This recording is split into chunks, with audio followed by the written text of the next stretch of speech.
Necesitamos que la iglesia de Jesucristo crezca en santidad, porque probablemente estemos viviendo el último avivamiento ahora.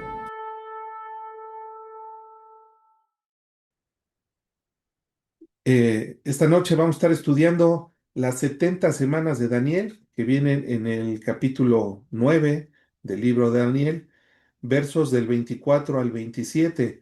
Ya hemos estado hablando acerca de este capítulo y los primeros versículos, del primero hasta el 23, encontramos una oración muy hermosa que hace Daniel y cómo, como respuesta a la oración de Daniel, se presenta un ángel enviado por Dios para darle una revelación acerca de su nación y del fin de la historia, como la conocemos, de una historia de humana donde abunda el pecado desde que Adán y Eva pecaron. El pecado inundó este mundo, hubo una maldición sobre toda la creación a causa de nosotros, porque Dios quería formar un reino de gente santa, de sacerdotes que interactuaban con Dios, pero el pecado vino a romper la bendición que nosotros teníamos de tener esa comunión con Dios. Y viene el pecado y nos corrompe incluso hasta nuestra genética, nos corrompe nuestra mente, corrompe nuestro corazón, pero el plan de Dios no se desistió. Esto no lo desvió, ni lo echó a perder, ni lo tiró, sino que Dios sigue firme en su plan de establecer un reino y lo va a lograr. Por eso es que a lo largo de todo este estudio hemos estado viendo, incluso a los otros profetas que estudiamos, los otros profetas mayores, cómo Dios sigue teniendo control de la historia humana. Él es el que levanta reyes y quita reyes. Dios es el soberano y Él cumplirá su voluntad porque Él así lo ha decretado y no hay nada que lo pueda hacer cambiar de parecer. Daniel estaba muy preocupado, es lo que estábamos estudiando, porque él no veía, estaba la ciudad destruida, estaban en el exilio y no veía él la manera de cómo fuera a ser posible que Dios pudiera rescatarlos, dado que Dios ha prometido que de Israel haría una nación grande y serían a través de esta nación benditas todas las familias de la tierra. Daniel está angustiado porque él ha pasado casi toda su vida adulta en el exilio ahí en Babilonia. Y él está pidiéndole a Dios que le muestre la manera como él va a cumplir con su palabra. Dios no ha desechado a su pueblo. Sin embargo, todas las circunstancias que estaba viviendo Daniel en ese momento, parecía ser que ya Israel había sido desechado por Dios, como incluso el día de hoy algunas personas así lo creen y así lo predican. Incluso se llaman ser cristianos y son antisionistas, ¿verdad? Y esto es una barbaridad. Eso solamente demuestra una tremenda ignorancia acerca de la Biblia y de la manera correcta como debe de interpretarse. La Biblia se tiene que interpretar siempre bajo la lupa de la historia, de la gramática y de la literalidad de los textos, aun que como una literatura utiliza figuras literarias, pero todo eso hay un orden y una manera de interpretarlas. Y no podemos nosotros simplemente cambiar o alegorizar los textos para decir que ahora es la iglesia quien ha sustituido al pueblo de Israel. Para nada. La iglesia es un pueblo gentil rescatado por Dios y así se cumple que Dios, por medio de Israel o por medio de la simiente de Abraham, eh, bendeciría a todas las familias de la tierra, incluyendo las no judías, ¿verdad? Así que Dios va a cumplir su palabra. Él es soberano, Él es poderoso para hacer que todo esto acontezca.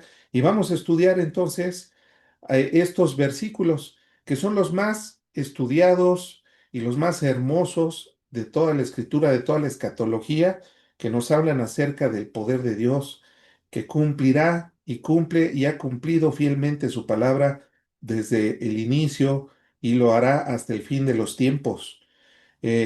Dios llama a su pueblo a vivir preparado para la consumación del plan eterno.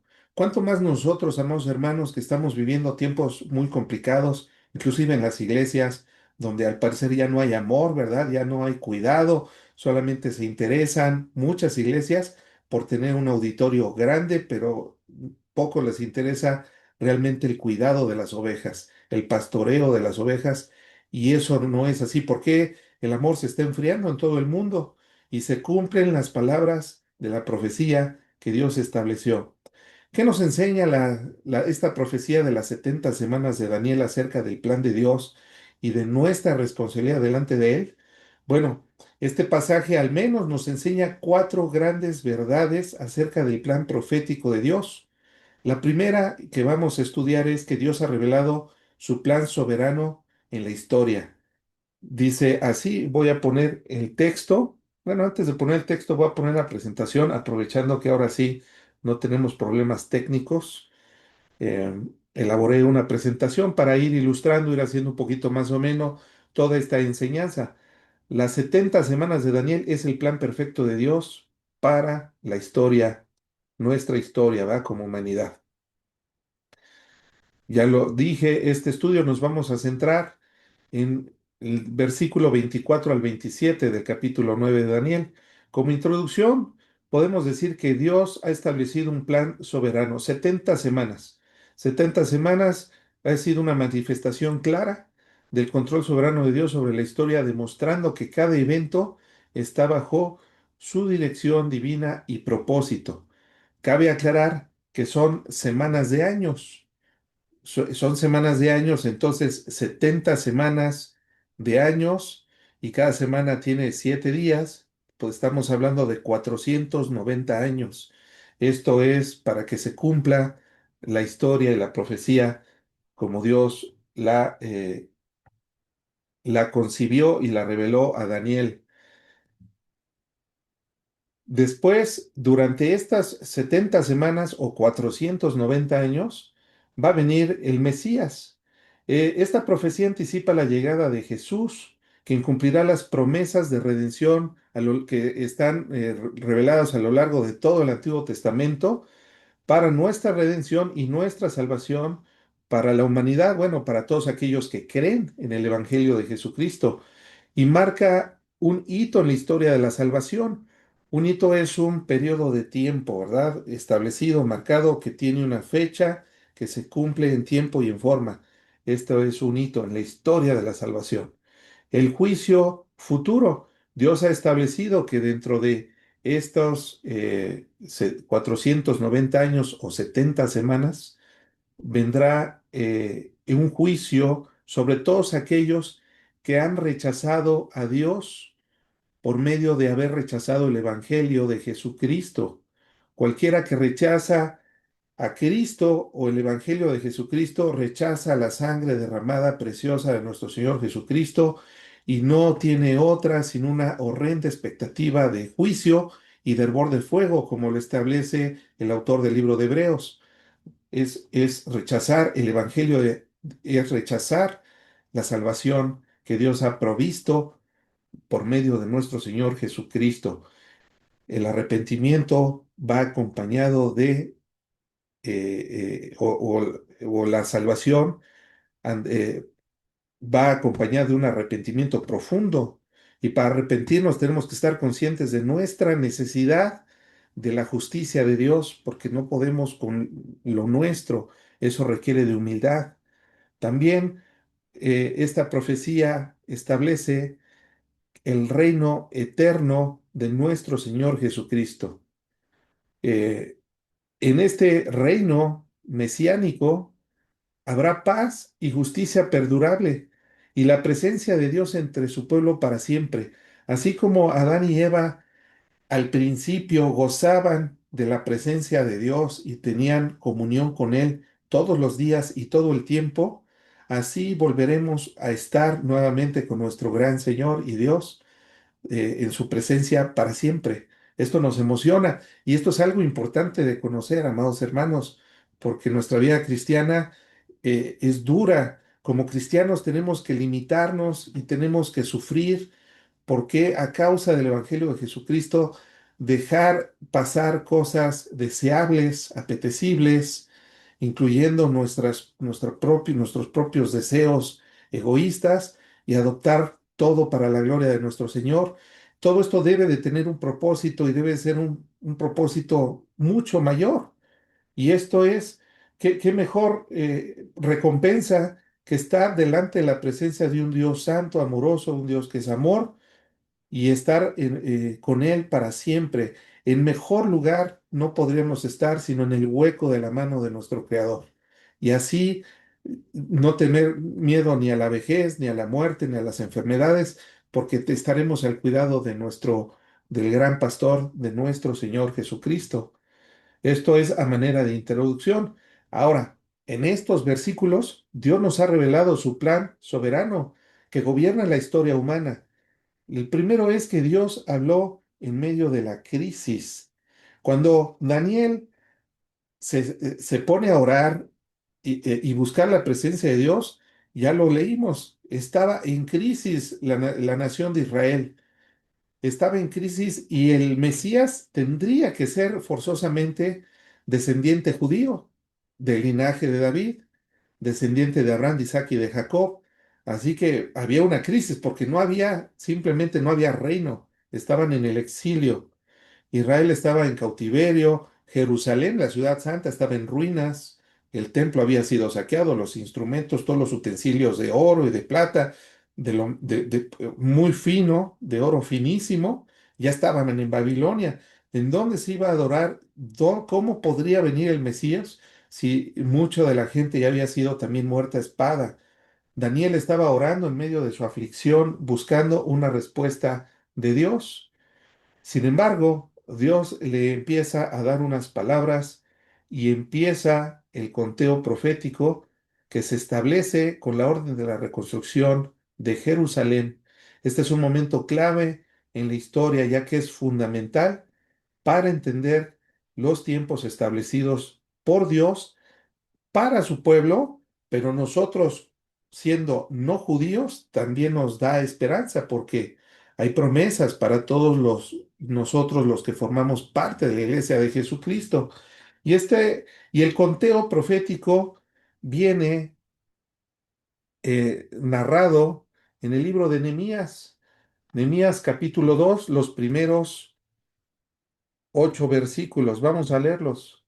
Dice, esta es una orden que nace o sale o la firma Artajerjes, el rey. Dice así la escritura, Nehemías 2:1, sucedió en el mes de Nisán, en el año 20 del rey Artajerjes, que estando ya el vino delante de él, tomé el vino y lo serví al rey. Y como yo no había estado antes triste en su presencia, me dijo el rey, ¿por qué está triste tu rostro? Le está hablando a Nehemías, estamos entendiendo esto, ¿verdad? Que es lo que está narrando Nehemías. Dice, Nehemías sabíamos que era el copero del rey, por eso él tenía que, antes de que el rey degustara sus alimentos, los tenía que probar el copero para garantizar que no estuvieran envenenados, ¿verdad? Entonces tenían comunión Nehemías con el rey. Por eso el rey le pregunta, ¿por qué está triste tu rostro? Pues no estás enfermo. No es esto, sino quebranto de corazón, le responde Nehemías. Entonces temí en gran manera y dije al rey, para siempre vive el rey, ¿cómo no estará triste mi rostro cuando la ciudad, casa de los sepulcros de mis padres, está desierta y sus puertas consumidas por el fuego? Me dijo el rey, ¿qué cosa pides? Entonces oré al Dios de los cielos y dije al rey, si le place al rey y tu siervo ha hallado gracia delante de ti, envíame a Judá, a la ciudad de los sepulcros de mis padres, y la reedificaré. Entonces el rey me dijo, y la reina estaba sentada junto a él, ¿cuánto durará tu viaje y cuándo volverás? Y agradó al rey enviarme después que yo le señalé tiempo. Además dije al rey, si le place al rey, que se me den cartas para los gobernadores al otro lado del río, para que me franqueen el paso hasta que llegue a Judá. Y carta para Asaf, guarda del bosque del rey, para que me dé madera para enmaderar las puertas del palacio de la casa, y para el muro de la ciudad, y la casa en que yo estaré. Y me lo concedió el rey, según la benéfica mano de mi Dios sobre mí. Aquí, amados hermanos, inicia el conteo de las 70 semanas de Daniel. En este momento, cuando la carta es concedida por el rey de Babilonia, para que regrese, empiecen a regresar a reconstruir la ciudad, el templo y sus muros. Ahí empieza el conteo profético que vamos a leer y que estamos estudiando aquí en Daniel capítulo 9 a partir del verso 24. 70 semanas están determinadas sobre tu pueblo y sobre tu santa ciudad para terminar la predicación y poner fin al pecado y expiar la iniquidad y para traer la justicia perdurable y sellar la visión y la profecía y ungir al santo de los santos. Sabe pues y entiende que desde la salida de la orden para restaurar y edificar a Jerusalén hasta el Mesías príncipe, habrá 7 semanas y 62 semanas. Se volverá a edificar la plaza y el muro en tiempos angustiosos. Así que, amados hermanos, ya leímos en Nehemías la historia de cómo salió esta orden, cómo Dios le concedió a Nehemías la gracia del rey Artajerjes para salir a restaurar y a reconstruir los muros y el templo, ¿verdad?, de la ciudad santa en Jerusalén. Pero dice aquí que serían, aquí habla dos periodos, fíjense cómo dice 70 semanas y ahorita dice habrá 7 semanas y 62. 7 más 62 da 69. 69. Habrá 7 semanas y 62 semanas. Aquí nos está dividiendo el periodo de las 70 semanas en tres secciones. Una de 7 semanas, que son 7 semanas de año, son 49 años. Luego 62 semanas de 7 años, por supuesto. Y nos suman 483. 483. Y nos falta una semana, 7 años para terminar este periodo de tiempo que señala en el verso 24, eh, 70 semanas. Ahora, aquí vámonos tranquilos y vámonos con calma. Vamos a analizar primero las, las 7 semanas. Dice que se volverá a edificar la plaza y el muro en tiempos angustiosos. Si nosotros nos vamos al libro de Nehemías, porque tampoco fue tan fácil para él, desde el verso 13 al 18 leemos lo siguiente, que cuando Nehemías estaba ya en Jerusalén, reconstruyendo los muros de la ciudad, recordemos si has visto Jerusalén todavía hoy en día, la ciudad antigua, pues es una ciudad que tiene unos muros impresionantes y adentro está, bueno, ahorita está la mezquita, ¿verdad? Eh, de la cúpula dorada y están muchas construcciones, pero todo ese muro estaba destruido, entonces no era una ciudad segura. Nehemías está yendo ahí para reedificar esto, pero no fue fácil la reconstrucción. Había luchas de los que vivían ahí para obstaculizar el trabajo de Nehemías. Y sabemos que detrás de todos estos grandes personajes que se oponen a la obra de Dios, pues los mueve Satanás, ¿verdad? Ahí está Satanás molestando. Dice, entonces, por las partes bajas del lugar, detrás del muro y en los sitios abiertos, puse al pueblo por familias con sus espadas, con sus lanzas y con sus arcos. Después miré y me levanté y dije a los nobles y a los oficiales y al resto del pueblo, no temáis delante de ellos, acordaos del Señor, grande y temible, y pelead por vuestros hermanos, por vuestros hijos y por vuestras hijas, por vuestras mujeres y por vuestras casas. Y cuando oyeron nuestros enemigos lo que habíamos entendido y que Dios había desbaratado el consejo de ellos, nos volvimos todos al muro, cada uno a su tarea. Desde aquel día, la mitad de mis siervos trabajaba en la obra y la otra mitad tenía lanzas, escudos, arcos y corazas. Y detrás de ellos estaban los jefes de toda la casa de Judá, los que edificaban el muro, los que acarreaban y los que cargaban, con una mano trabajaban en la obra y en la otra tenían la espada, porque los que edificaban cada uno tenía su espada ceñida a sus lomos y así edificaban y el que tocaba la trompeta estaba junto a mí. Era para, bueno, aquí vemos que se reedificó en tiempos angustiosos, como se lo dijo Dios. se lo reveló a Daniel. Estas primeras 7 semanas o estos 49 años fueron precisos. Fue el tiempo que tomó reconstruir los muros de la ciudad y todo esto sale con una precisión increíble, asombrosa. Después vienen los, las otras 62 semanas. Dice, en esas 62 semanas llegará, o sea, las siguientes, ¿verdad? 62 semanas para llegar a los 483 años. Dice que vendrá hasta el Mesías príncipe. Es decir, cuando hasta el Mesías príncipe se cumplirán 483 años después de que Artajerjes firmó el decreto para autorizar la reconstrucción de la ciudad santa de Nehemías, ¿verdad? Después, dice el verso 23, de las 62 semanas, se quitará la vida al Mesías, mas no por sí, y el pueblo de un príncipe que ha de venir destruirá la ciudad y el santuario, y su fin será con inundación, y hasta el fin de la guerra durarán las devastaciones. Nosotros sabemos que nuestro Señor Jesucristo fue crucificado, muerto y sepultado. eh, mm, Al final de las 62 semanas siguientes o sea, es decir, al final de las 69 semanas. Voy a poner ahora la presentación para seguir avanzando con esto. Ya vimos cómo inició el panorama profético, ya vimos cómo la reconstrucción sucedió, pero fueron tiempos angustiosos para los judíos que estaban reconstruyendo Jerusalén. Hubo dificultades, pero este proceso fue guiado por Dios y no solamente restauró la ciudad, sino que también revitalizó la esperanza en el pueblo de Israel que estaba ya casi destruido, ¿verdad? Eh, Ahora vamos a ver estas 69 semanas que nos conducen hasta Jesús, nuestro Mesías.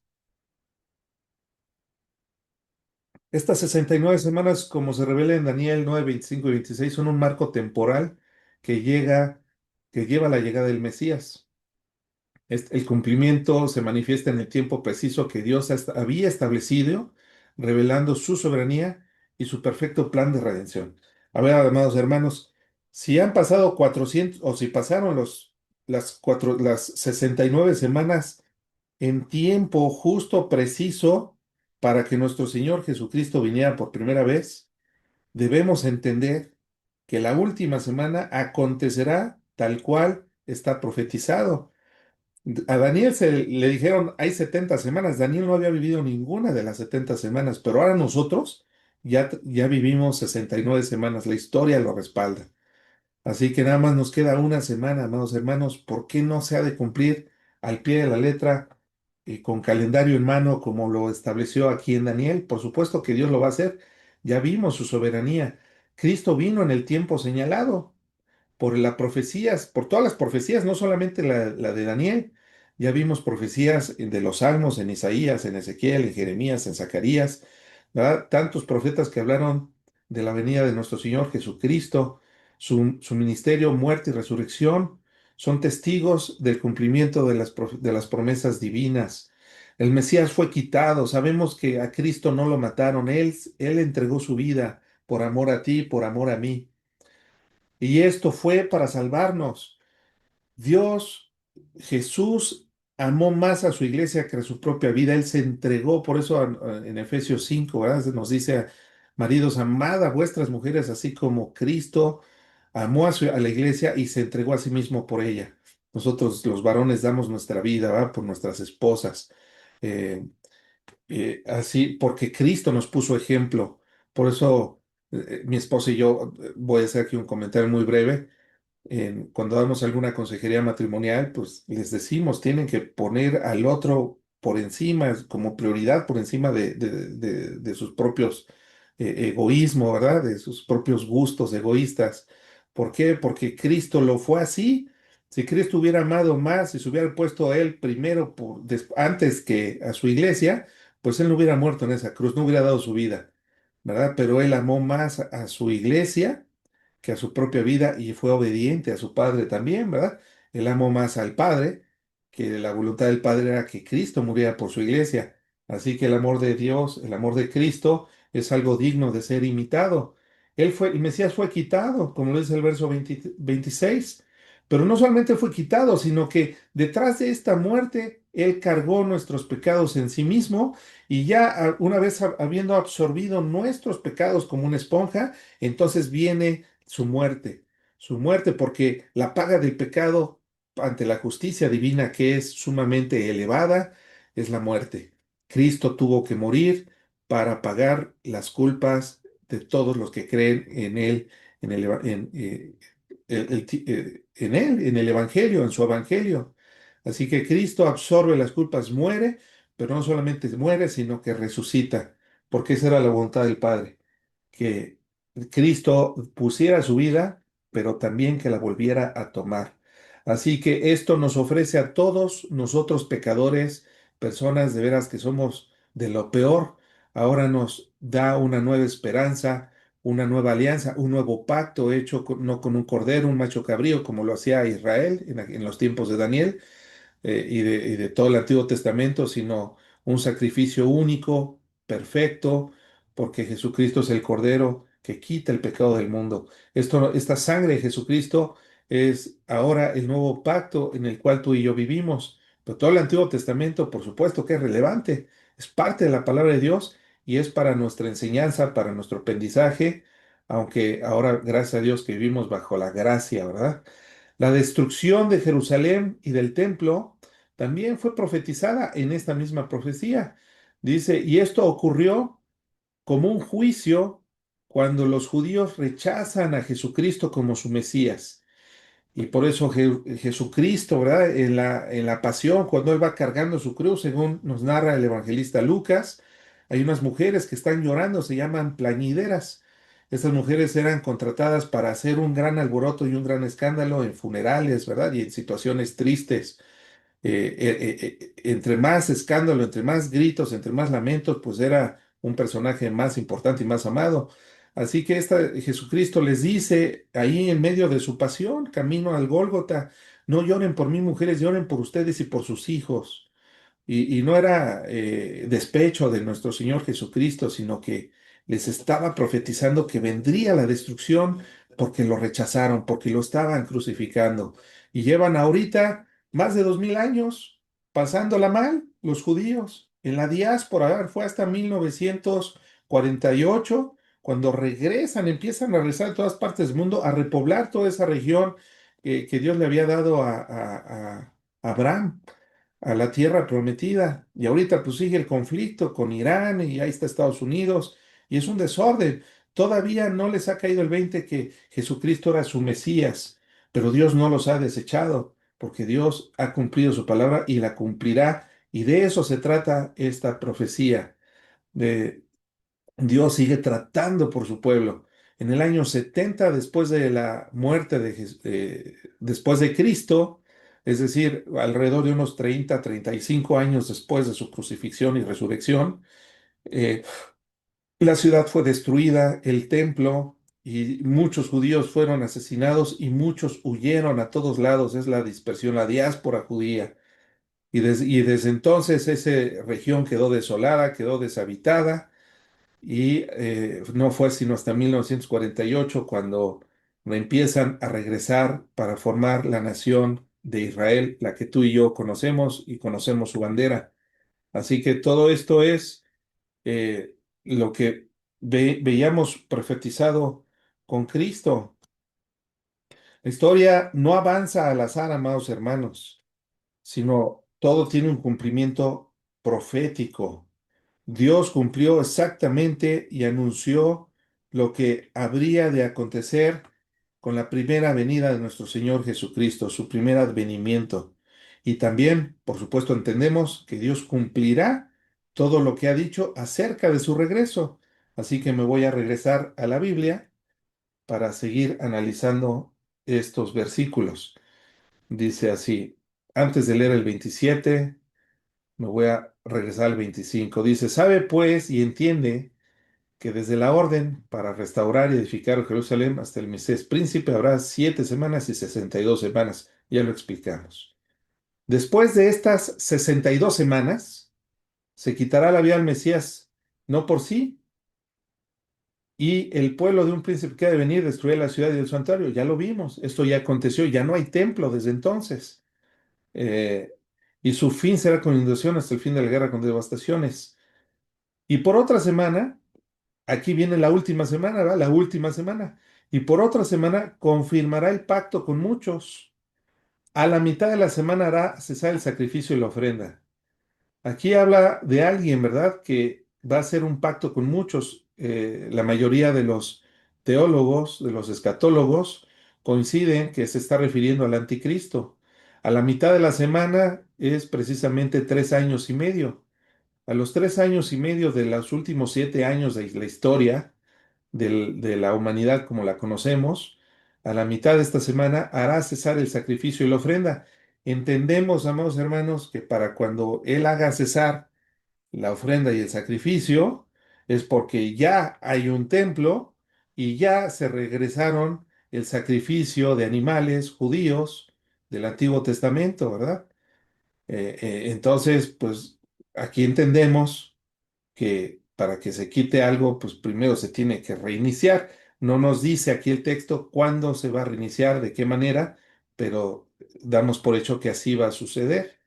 Después, con la muchedumbre de las abominaciones, vendrá el desolador, este personaje, hasta que venga la consumación y lo que está determinado se derrame sobre el desolador. Bueno,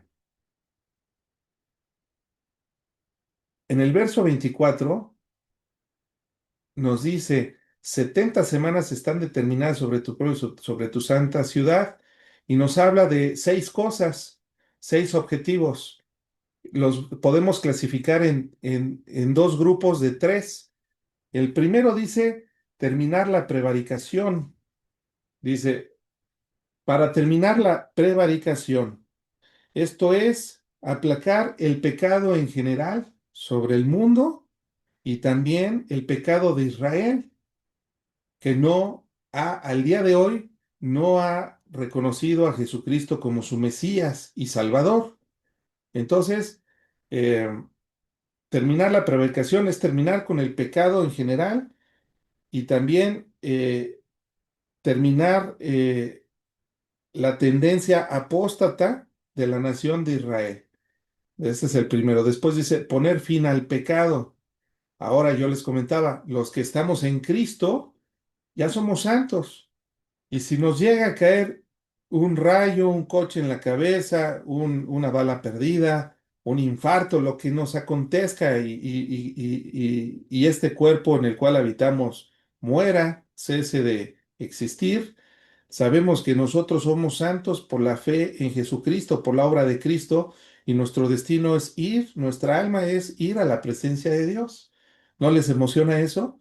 Tenemos la salvación garantizada, amados hermanos. Pero, oye, pero antes de que partiera el hermano, se enojó con su esposa y le gritó muy feo. Bueno, seguramente nos vamos a ir con muchos pecados no confesados a la tumba, pero la sangre de Cristo nos limpia y nos lava y nos ha lavado ya por su justicia, así que no es por mérito propio, la salvación no es por nuestras obras. Sí, por supuesto que debemos de manifestar fruto, ¿verdad? De que verdaderamente hemos sido personas regeneradas, pero por supuesto que la salvación no es por obras y eso no es permiso para pecar, como lo dice la carta de Romanos en el capítulo 3, capítulo 6, 7, 8, se insiste, ¿verdad? La gracia no es un pase para poder nosotros pecar. Tenemos que dar fruto de que realmente tratamos y agradamos a Dios y hay fruto. El Espíritu Santo está produciendo en nosotros ese fruto que busca Dios en todos los que creen en Él. Dice, terminar con el pecado, poner fin al pecado, expiar la iniquidad. Ahora nosotros somos salvos por la sangre preciosa de Cristo. Esta es la obra divina de reconciliación con base al cubrimiento del pecado o la expiación del pecado con la crucifixión o la expiación completa por medio del sacrificio de Jesucristo. Todos estos tres objetivos, amados hermanos, ya se han cumplido con la primera venida de Cristo. Pero ahora que sabemos que Cristo ha de regresar, Él cumplirá con el resto del segundo grupo de los tres objetivos de estas 70 semanas. Digamos que en las 69 primeras se cumplen estas tres y en la última semana, al finalizar la última semana, viene ya la justicia perdurable. Cristo va a traer una justicia perdurable, que es el reino mesiánico, el reino milenial, y sellar la visión y la profecía. Ya no hay nada más que decir, puesto que Cristo ha cumplido todas las profecías o cumplirá todas las profecías del Antiguo Testamento. Ya no hay más revelación que venga adelante, porque Cristo en su segunda venida terminará de cumplir toda la profecía y la visión que Dios le dio a los santos hombres de Dios en la antigüedad. Dice, y ungir al santo de los santos. Recordemos esa escena donde el Padre viene, ¿verdad? Y corona a su Hijo y lo unge como Rey de Reyes y Señor de Señores. Y el Hijo se sienta en el trono. Vamos, les voy a poner ahora la presentación para ir aquí avanzando. Dios va a completar tanto el trato con Israel como el trato con todo el resto del mundo. Esta semana, última semana, su cumplimiento lo tiene en el futuro. Ya lo dijimos. Hay eventos específicos que van a acontecer en esa última semana. El anticristo va a establecer un pacto, pero ya leímos que a la mitad de esa semana, los 3 años y medios, va a quebrantarlo y va a traer grandes dificultades y sufrimiento al mundo y también, por supuesto, a los judíos, que hasta ese momento siguen sin creer en Jesucristo y sin reconocerlo como el Rey de Reyes y Señor de Señores, como su Mesías, pero lo reconocerán. Viene la abominación desoladora que se manifestará en el templo. Este es un tiempo, según la escritura y la profecía, de gran tribulación y de juicio para todo el mundo. Y habrá miles de millones de muertos por todo el mundo a causa de los terremotos, de los incendios, de la pestilencia que habrá en el mar, de mucha locura. Así que, amados hermanos, por misericordia y por compasión, prediquemos el Evangelio a todas las personas. Si creen o no en el Evangelio, eso ya no es nuestra responsabilidad, eso ya es de Dios. Pero nosotros debemos de seguir compartiendo el Evangelio porque serán tiempos de mucha angustia. Pero Dios, en medio de esta última semana, seguirá salvando gente. Él continuará ofreciendo salvación en medio de la tribulación, que es esta última semana, y de la gran tribulación, la segunda mitad de esta semana. Israel, dice la profecía, que finalmente va a reconocer a Jesucristo como el Mesías y va a cumplir entonces las promesas que siguen estando ahí por cumplirse. Dios va a consumar su plan en juicio, reino y gloria eterna, dice el verso 27. Bueno, dice el verso 27, y por otra semana confirmará el pacto con muchos, y a la mitad de la semana hará cesar el sacrificio y la ofrenda. Después, con la muchedumbre de las abominaciones, vendrá el desolador hasta que venga la consumación y lo que está determinado se derrame sobre el desolador. Después viene y termina la última semana de Daniel para cumplirse las 70 semanas profetizadas. Dios va a consumir su plan glorioso porque Cristo va a regresar en gloria. Nuestro Señor Jesucristo vendrá sobre las nubes y vendrá y hará cosas hermosas. Dice Apocalipsis 19, versos 11 al 16. Entonces vi el cielo abierto y aquí un caballo blanco y el que lo montaba se llamaba Fiel y Verdadero. Ese es otro nombre de nuestro Señor Jesucristo, fiel y verdadero, y con justicia pelea. Sus ojos eran como llama de fuego, así lo describe el apóstol Juan, ¿verdad? Que escribió esta visión. Y había sobre su cabeza muchas diademas y tenía un nombre escrito que ninguno conocía sino él mismo. Estaba vestido de una ropa teñida de sangre y su nombre es el Verbo de Dios. Así como inicia el Evangelio de Juan, En el principio era el verbo y el verbo era Dios y el verbo era con Dios, anunciando el advenimiento, cuando vino Cristo por primera vez, ahora viene por segunda vez. El verbo de Dios viene, pero ahora viene como rey y viene cabalgando, viene como un rey vencedor. Y los ejércitos celestiales, vestidos de lino finísimo, blanco y limpio, le seguían en caballos blancos. Ahí estamos tú y yo, amados hermanos. Ahí venimos nosotros cabalgando con nuestro Señor Jesucristo, pues para estas alturas el rapto de la iglesia ya aconteció. Y venimos con nuestro Señor Jesucristo, porque Cristo va a establecer su reino milenial en este mundo, en este planeta, en este globo terráqueo, ¿verdad? Aquí viene nuestro Señor. Dice, de su boca sale una espada aguda para herir con ella las naciones, y él la regirá con vara de hierro. Y él pisa el lagar del vino del furor y de la ira del Dios Todopoderoso. Y en su vestidura y en su muslo tiene escrito este nombre: Rey de Reyes y Señor de Señores. Y vi un ángel que estaba en pie en el sol y clamó a gran voz diciendo a todas las aves que vuelan en medio del cielo: venid y congregaos a la gran cena de Dios. Bueno, esto es nuestro Señor Jesucristo veniendo en gloria. La profecía culminará, la semana 70 pasará. Aquí el tema, amados hermanos, de polémica y de mucha controversia y de mucho análisis por muchos años, por muchas generaciones de escatólogos, es exactamente cuándo va a comenzar esa semana, esa última semana, porque aquí ya se hizo una brecha, ¿verdad? Por la misericordia de Dios, las 70 semanas no fueron consecutivas, sino solamente las 69, pero a causa de que no recibieron los judíos y no creyeron en Jesucristo en su primer advenimiento, ahora esa semana 70 se ha ido recorrido, se recorrió. ¿Cuánto tiempo? Bueno, no voy a entrar a detalles, pero sabemos que 2 días, 2 días, es decir, 2000 años. Por 2000 años hay un periodo, hay una brecha en donde esa última semana va a suceder después de 2000 años, porque en ese periodo de 2000 años es cuando el Evangelio de Jesucristo es predicado y nace la iglesia y crece la iglesia y muchas personas de todas lenguas, de todos los pueblos, de todo el mundo han llegado a la fe y a la salvación por medio de Cristo. Esto ha sido por la pura misericordia de Dios, que las 70 semanas no fueron consecutivas, sino que Dios, por amor a ti y a mí, que hemos creído en el Evangelio y los que han de creer todavía, porque todavía hay mucha gente que no ha llegado a la fe en Cristo, por amor a sus salvos, no fueron consecutivas.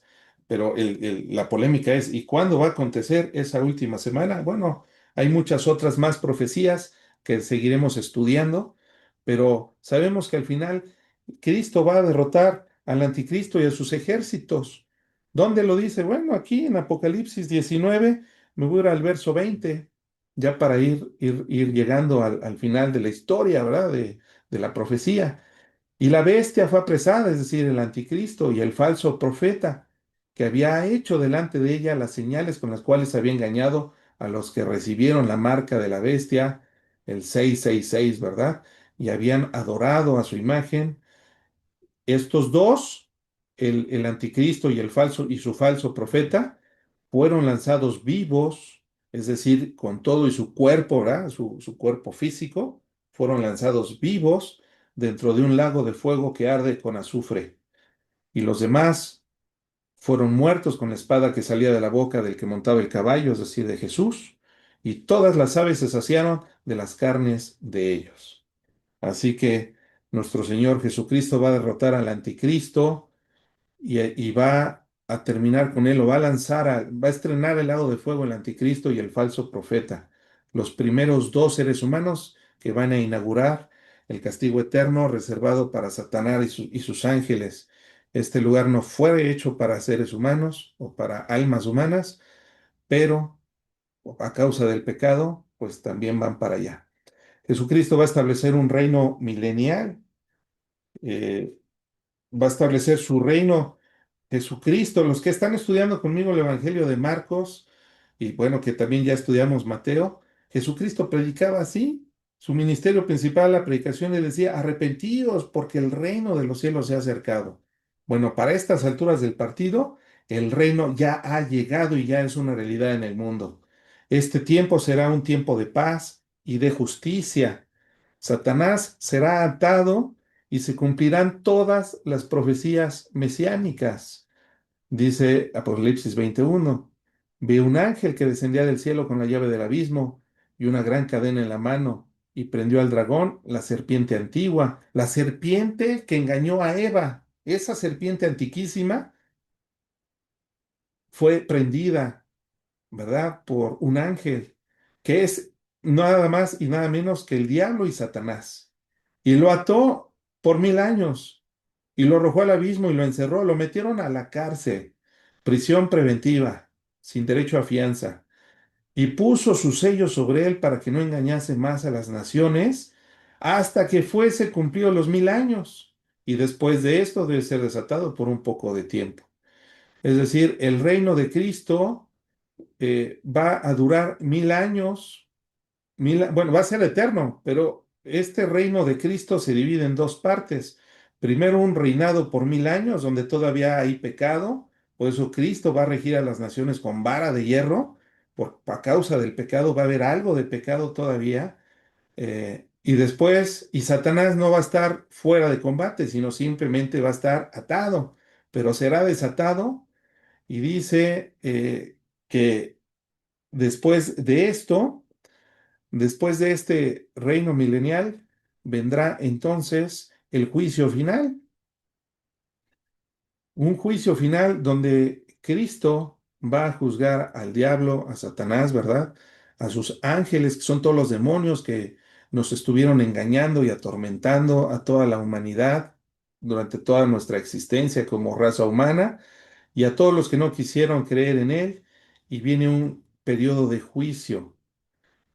¿Quiénes van a juzgar? Dice, se van a sentar en estos tronos los que recibieron facultad para juzgar, y vi las almas de los mártires. Pero me voy a brincar hasta el 7. Y cuando los 1000 años se cumplan, Satanás será suelto de su prisión y saldrá a engañar a las naciones que están en los cuatro ángulos de la tierra, a Gog y a Magog, a fin de reunirlos para la batalla. Y subieron la anchura de la tierra y rodearon el campamento de los santos. Otra guerra de Armagedón. Este es el segundo Armagedón. El primero es cuando Cristo viene por primera vez ahí en el valle del Megido. Ahí es un lugar geográfico en la zona de Galilea, muy al norte de Israel, al este, al oeste del mar de Galilea. Ahí está el valle de Jezreel, que es también llamado como el Valle del Armagedón, donde se llevará a cabo la Tercera Guerra Mundial y donde Cristo regresará. Y después de los 1000 años viene otra guerra, otro Armagedón, ¿verdad? Y dice que subieron sobre la anchura de la tierra y rodearon el campamento de los santos y la ciudad amada, y de Dios descendió fuego del cielo y los consumió. Aquí ya no hay más lugar para, sino que Dios termina rápidamente con esta rebelión. Y el diablo que los engañaba fue lanzado en el lago de fuego y azufre donde estaban la bestia y el falso profeta, y serán atormentados día y noche por los siglos de los siglos. Ya para entonces ya están bien quemaditos, ya bien tostaditos el anticristo y el falso profeta. Pero ahora viene y da también Satanás para entrar al mismo lugar de tormento eterno. Y después ya viene el juicio del gran trono blanco, donde nuestro Señor Jesucristo juzga a los muertos grandes y pequeños. Todos ellos estaban de pie ante Dios, y los libros fueron abiertos, y otro libro fue abierto, el cual es el libro de la vida, y fueron juzgados los muertos por las cosas que estaban escritas en los libros según sus obras. Por eso, amados hermanos, si nosotros no tuviéramos a Cristo en nuestro corazón, seríamos juzgados por todas las mentiras, por todas las groserías, por todas las maldiciones, por todas las abominaciones que hemos hecho y que todavía vamos a seguir haciendo. Pero si tenemos a Cristo, tenemos un abogado, tenemos un amparo judicial, pero todas estas almas de estas personas que ya estaban en el infierno, que ahora fueron sacadas del infierno para ser juzgadas por Dios, todas ellas iban a ser juzgadas por todas sus maldades, por todos sus pecados. ¿Y qué esperanza hay para todos ellos? Ninguna, ninguno, porque todos fueron juzgados por sus obras.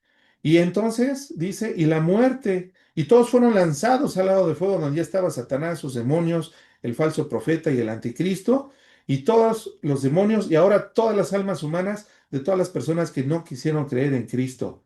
Y después, fíjense cómo, quiénes son los últimos a entrar y ser juzgados y ser arrojados a este lago de fuego, de este lago de fuego, la muerte y el Hades. Esta es la muerte segunda. La muerte es un espíritu, ¿verdad? Y es también arrojada y juzgada por Dios, porque Dios es un Dios de vivos y no de muertos. La muerte también es arrojada para nunca más volver a hacer daño a los hijos de Dios. Y el que no se haya inscrito en el libro de la vida fue lanzado al lago de fuego. Así que, amados hermanos, hasta ahorita ya concluyendo con el estudio de hoy, podemos ver que la historia de humana no termina de manera caótica, como nos lo ha presentado Hollywood en sin número de películas, ¿verdad? No, el fin de la historia de la humanidad termina en gloria con Cristo reinando como Rey de Reyes y Señor de Señores, con una iglesia vestida de blanco, de lino blanco, limpísimo, puro y resplandeciente. Esas son las vestiduras de los santos. El destino final de los redimidos no es la tribulación, sino la comunión eterna con Dios. La profecía de las 70 semanas de Daniel nos enseña que Dios no ha perdido el control del mundo.